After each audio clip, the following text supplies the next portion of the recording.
Yes, sir. তাই না? Yes, sir.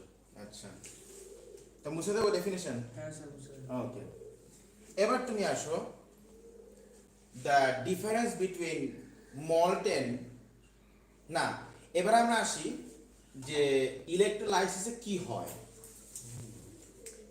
আচ্ছা আমি এখন দুটো ইকুয়েশন দেখাবো, এই দুটো ইকুয়েশন তোমাদের মাথায় রাখতে হবে।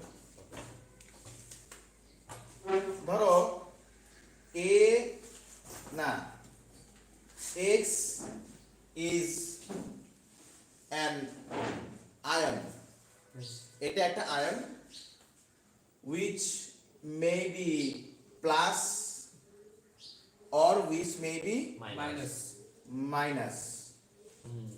বাট ইলেকট্রোলাইসিসে আমরা কি করি, ওদের চার্জ যাই থাক না কেন ওদেরকে আমরা নিউট্রাল করে দিন। নিউট্রাল করে দিই। নিউট্রাল মানে কত করে দিই?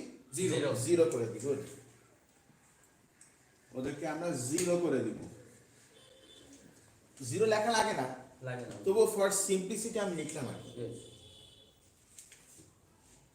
তার নিয়মটা দেখো, এখানে প্লাস মাইনাস যাই থাক এক্স্যাক্টলি এখানে যা থাকবে, এখানে যা থাকবে পুট ইট হিয়ার।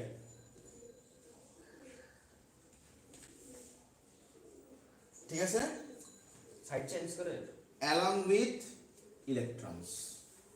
মানে স্যার ইলেকট্রন মাইনাস কেন? এইটা হচ্ছে ইলেকট্রনসের সিম্বল। ও আচ্ছা। যেমন আমি যদি বলি আয়রন 3+, এটা ইলেকট্রোলাইসিস করতে হবে, তো আয়রন 0। এইটা নাও, এখানে কি আছে? 3 প্লাস তো 3 মানে +3, প্লাস 3 ই মাইনাস। ব্যাস। কি স্যার? ও কেন লুজ করতেছে, দ্যাটস অল। গেইন করছে। ও হ্যাঁ, গেইন করছে। Fe। আচ্ছা, অক্সিজেন 2- মানে -2 আর কি। এখন কি গেইন করতে স্যার? না এখন আমি পরে বলছি এটা। তো এখানে 2-, यस স্যার। তাহলে এখানে কি বসাবো? 2 -2 মানে 2- বা -2। -2 ই মাইনাস। ইলেকট্রন से तो ইলেকট্রনের চার্জ তো মাইনাস, ও ওকে ওকে, সরি স্যার। এই অবস্থা।